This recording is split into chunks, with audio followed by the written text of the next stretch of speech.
Bon, parce qu'il y a un lien direct quand même avec la conférence aussi d'avant, puisque vous avez parlé beaucoup de communication, et c'est aussi l'un des sujets prégnants dans la conférence que je vais maintenant animer, c'est comment communiquer efficacement avec son banquier lorsqu'on est en phase de projet. Donc je me présente, je suis Nathalie Harvé, je suis responsable du marché des professionnels pour BNP Paribas et je suis accompagnée de Martine Maligne qui est expert crédit et qui est référente pour la Vienne et les Deux-Sèvres au titre de l'entrepreneuriat féminin. Donc on va parler de la relation de confiance qu'il faut établir avec son banquier lorsqu'on est en phase de création ou de reprise d'une activité professionnelle. Au fil des ans, c'est vrai que BNP Paribas a participé activement à la mise en place d'un environnement favorable pour l'entrepreneuriat féminin, avec une volonté d'insuffler à la fois l'audace et l'ambition que toutes les femmes, pour les femmes qui ont un projet en tête et qu'elles veulent pouvoir développer. Soutenir l'entrepreneuriat féminin, certes, c'est à la fois essayer d'effacer quelques inégalités, mais c'est aussi œuvrer pour la croissance de l'économie mondiale, et parce que les femmes y sont très actives, donc on souhaite accompagner cela. Je vais vous parler à la fois de comment créer un climat de confiance, comment se présenter et comment établir un rapport de partenariat qui se veut gagnant-gagnant à la fois pour l'apporteur de projet et l'établissement financier qui va vous accompagner. Alors, cette relation de confiance, c'est très important, à la fois pour le banquier, parce qu'il faut qu'il ait confiance en vous et en votre projet que vous allez créer, mais aussi pour vous, parce qu'il faut que vous ayez confiance en l'établissement financier qui va vous accompagner. Alors certes, l'entité de l'établissement bancaire, mais également la personne physique qui va être en face de vous, parce que les rapports humains ont un enjeu très important aussi dans l'accompagnement qu'on veut avoir.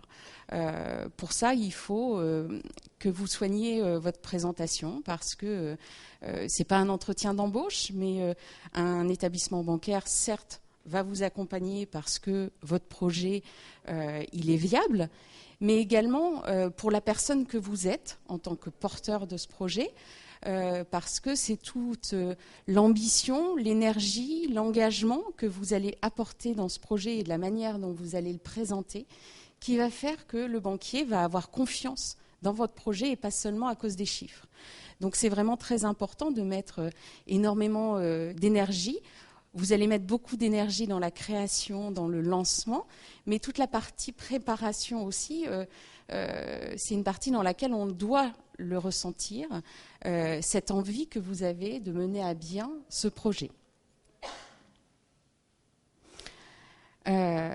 Pour ça, il faut montrer votre envie, et puis il faut aussi accompagner le banquier pour qu'il comprenne bien votre idée.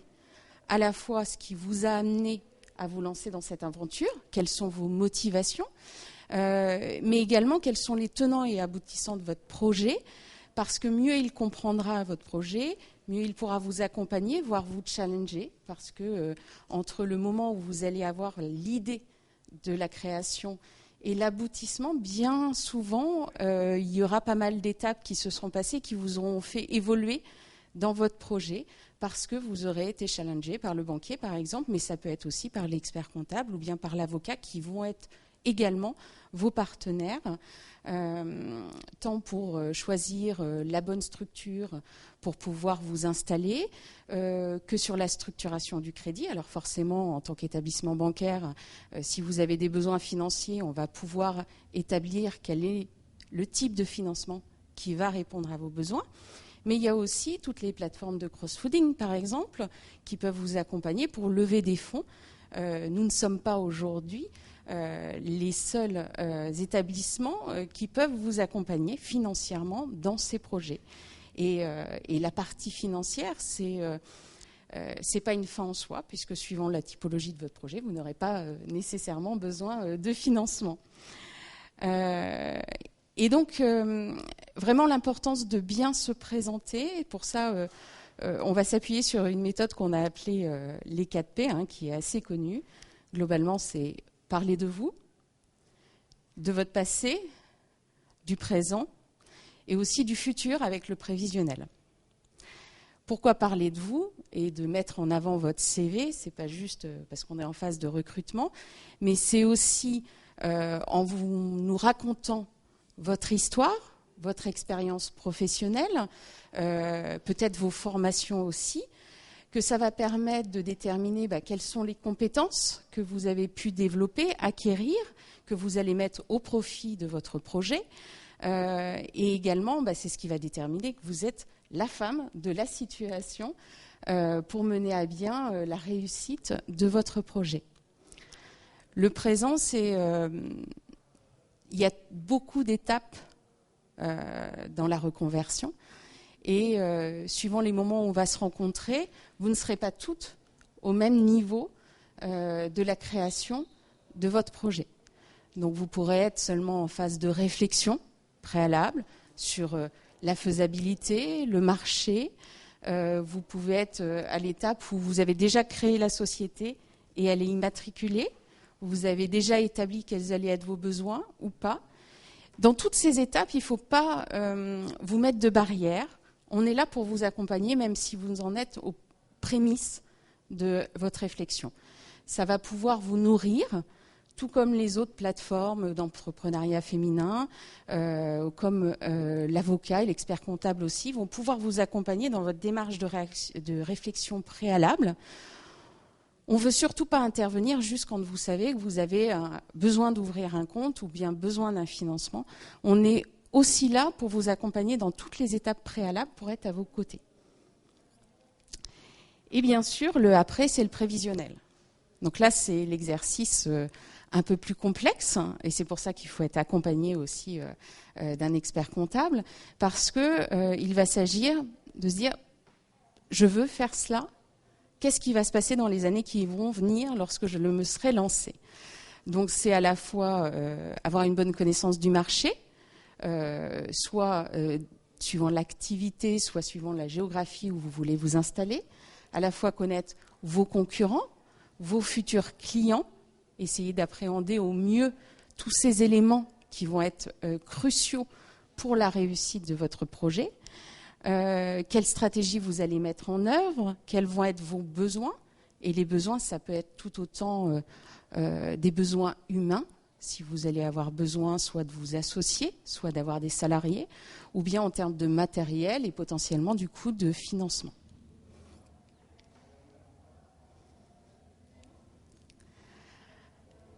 Associé à tout ce que vous allez nous raconter, il va nous falloir aussi des documents. Alors, on vous a mis quelques éléments principaux avec le prévisionnel, les statuts ou les projets de statut, l'alias fiscal, si vous reprenez une activité qui existe déjà, des devis, si vous avez besoin de financement, par exemple.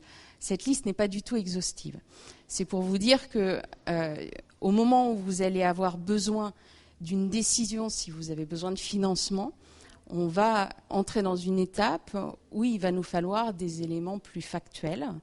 Et sur ces éléments-là, c'est important que vous vous fassiez accompagner par les bons interlocuteurs, autant le partenariat avec votre banquier ou avec un autre, votre banquier que vous connaissez déjà, peu importe, et également vous faire accompagner par un expert comptable, par un avocat, sur tous ces éléments qui vont vous permettre de constituer et de finaliser votre projet. Et ça, vous allez devoir l'expliquer aussi. Vous nous avez raconté votre envie, votre motivation, votre projet, et il va falloir mettre tout cela en musique avec des chiffres. Donc c'est pas toujours évident parce qu'on n'est pas tous câblés pour parler chiffres, bilan prévisionnel, comptabilité. Mais malgré tout, c'est vous, plus que l'expert comptable, qui pourrez le mieux, à la base des éléments chiffrés que vous aurez établis avec le comptable, nous présenter ce que ça va concrètement amener dans la réussite de votre projet. Et c'est des éléments importants parce que c'est ce qui va montrer que vous avez bien identifié éventuellement les faiblesses du projet. Il y en a dans tous, et c'est normal. Mais si on les identifie, on peut plus facilement les anticiper et prévoir de quelle manière on va pouvoir réagir pour que malgré tout ça fonctionne.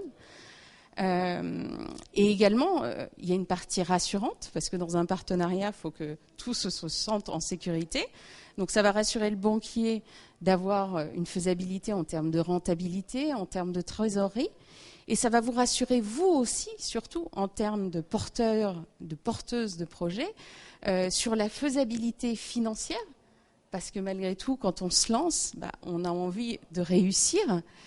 Et pour ça, il faut aussi une faisabilité financière. Et c'est sur ce sujet-là que l'expert comptable et le partenaire bancaire va pouvoir vous accompagner, voire vous challenger. Là aussi, peut-être changer certaines lignes de ce que vous aviez prévu de faire, parce que peut-être un volet de votre projet sera peut-être plus adapté à développer au bout de 2-3 ans.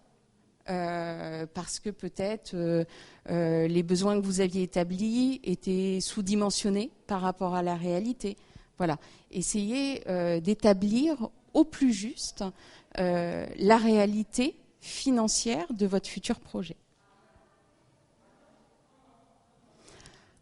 On parle de rapport gagnant-gagnant, c'est parce que la relation, il faut que vous vous sentiez à l'aise avec.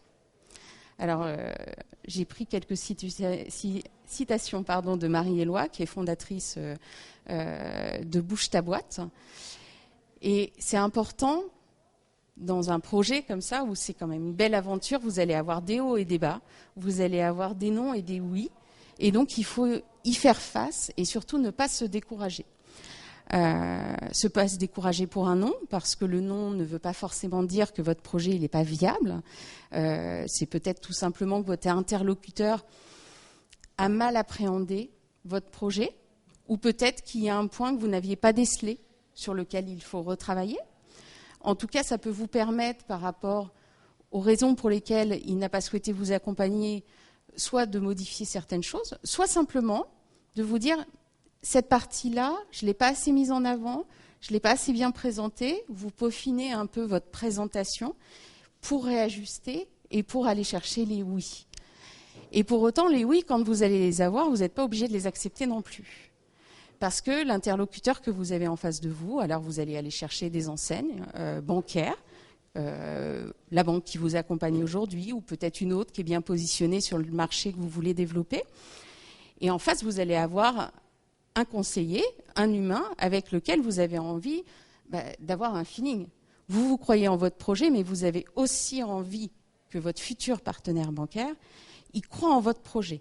Et donc c'est important, si vous n'êtes pas à l'aise, de savoir dire non également et d'aller chercher un autre partenaire si vous pensez que ça ne va pas se passer dans le bon niveau d'entente, de compréhension, de fluidité que vous recherchez.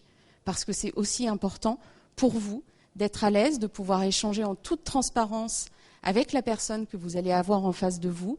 Et si d'ores et déjà vous voyez que dans le rapport c'est compliqué, n'y allez pas, ça va être compliqué, très certainement encore après.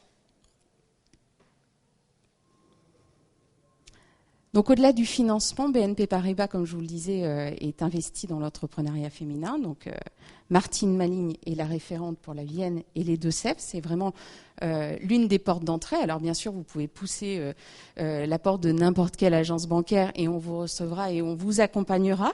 Mais bien souvent dans le processus, quand même, Martine Maligne interviendra pour accompagner le projet et la faisabilité de l'installation jusqu'au bout. On est aussi partenaire avec beaucoup de réseaux d'accompagnement, pour ne pas les citer, La Ruche, Les Premières, Bouge ta boîte, dont je me suis servie tout à l'heure. Et bien sûr, il y a aussi l'accès au financement, avec des enveloppes dédiées, tout de même de 2 milliards d'euros pour 2021, dédiées uniquement à l'entrepreneuriat féminin.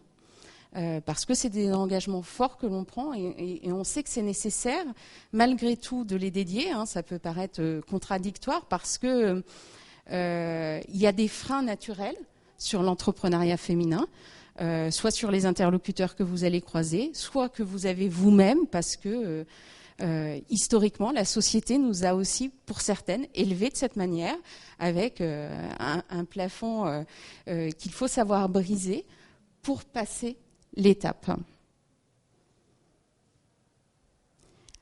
Avant de faire place aux questions-réponses, je veux prendre une petite minute pour vous parler de notre page Connect Air sur LinkedIn. C'est une page dédiée exclusivement à l'entrepreneuriat féminin. Vous y trouverez des accès à des partenaires, vous y trouverez des idées, des bonnes pratiques, des retours sur des expériences. Vous y retrouverez aussi certaines conférences. Par exemple, la semaine dernière, il y avait une conférence sur comment réussir sa levée de fonds. Voilà, pas mal d'éléments qui vont permettre de vous alimenter.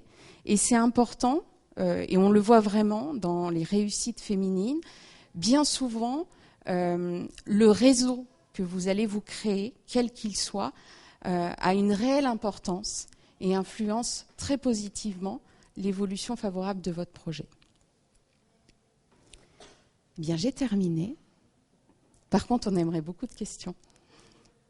Non, c'était un chiffre dans l'absolu, mais c'est vrai que sur les phases de création, la première année, puis les 3 premières années, puis les 5 premières années vont être assez cruciales sur le développement de l'activité, sur le portefeuille client, sur la réalisation de son prévisionnel.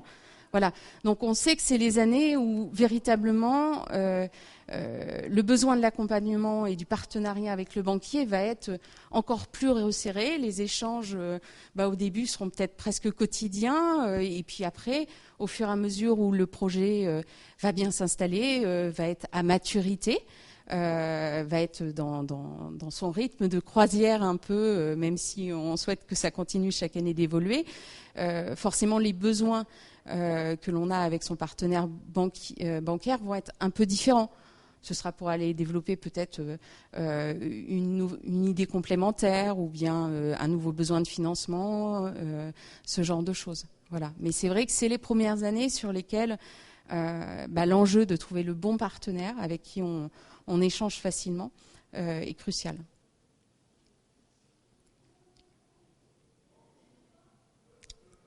Des projets en cours peut-être. Donc on a aussi sur Internet, il suffit que vous tapiez Lancez-vous. C'est une plateforme pour trouver des partenaires. Donc c'est une plateforme lancée par BNP Paribas. Vous n'avez pas besoin d'être cliente ou de devenir cliente dans le futur pour vous inscrire. En tout cas, ça vous permet là aussi d'avoir accès à pas mal de partenaires qui vont vous aider dans les différentes étapes de la création de votre projet. Et là aussi, d'aller chercher des bonnes idées, des to-do list, suivant l'étape où vous en êtes dans votre projet. Plein de choses comme ça qui sont assez intéressantes. Lancez-vous, tout simplement.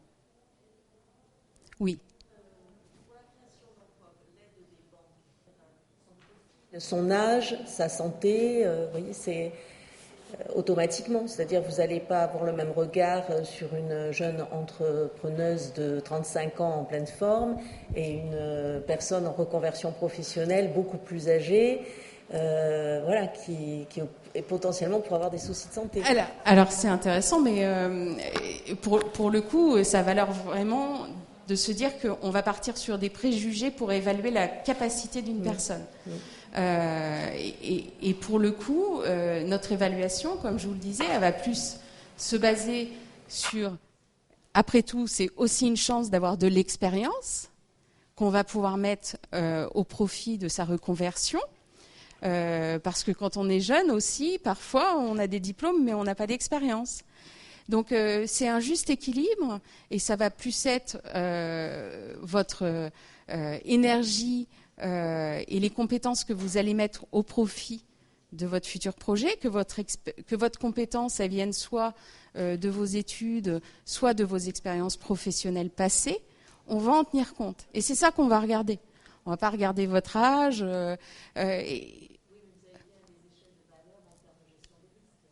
Non, du tout. L'entrepreneuriat, c'est un risque. Ah bah oui, bien sûr, mais c'est ce risque-là qu'on va établir. On ne va pas établir le fait... parce que dans ce cas-là, on pourrait très bien dire on a plus de risques d'accompagner les femmes que les hommes. Non, justement, on ne veut pas être dans ce préjugé-là. Donc, ça vaut autant pour le sexe que pour l'âge. Voilà. Et votre force, et c'est vraiment pour ça que j'ai insisté sur la présentation, parce que c'est important, qui que vous soyez, vous allez vous appuyer sur votre expérience, votre motivation, l'énergie que vous avez envie d'y mettre. Et l'énergie, on en a à tout âge. On va la placer juste différemment. On va savoir peut-être l'utiliser juste à bon escient quand on en a besoin. Mais voilà, il n'y aura pas d'analyse. On n'est pas dans de la gestion de risque assureur très arithmétique. Là, ce qu'on regarde, c'est le projet, le porteur de projet. Et ce n'est pas l'âge du porteur de projet qui va faire qu'il est en capacité de mener à bien son idée. C'est plus sa capacité à utiliser les bons leviers, à avoir un réseau, à avoir et analyser toutes les situations et à s'engager à 100% dans ce projet. Donc ça fait partie là aussi des freins, des portes qu'il faut ouvrir parce que dans la société, il y a énormément de gens qui nous donnent des images qui vont à tous les moments essayer de vous arrêter dans la création de votre entreprise, dans votre conversion. Surtout, ces images-là, elles existent de toute façon, donc on ne peut pas se mettre de hier. Mais c'est juste se dire que c'est des images qui sont totalement dépassées aujourd'hui et qu'il faut continuer à les dépasser. Et justement, en se lançant, lancez-vous, vous allez faire reculer toutes ces pensées qui sont négatives. Voilà.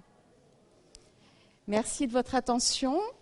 Nous sommes juste au-dessus dans le stand de Pôle Création d'entreprise. Donc n'hésitez pas à venir nous voir, ce sera avec plaisir.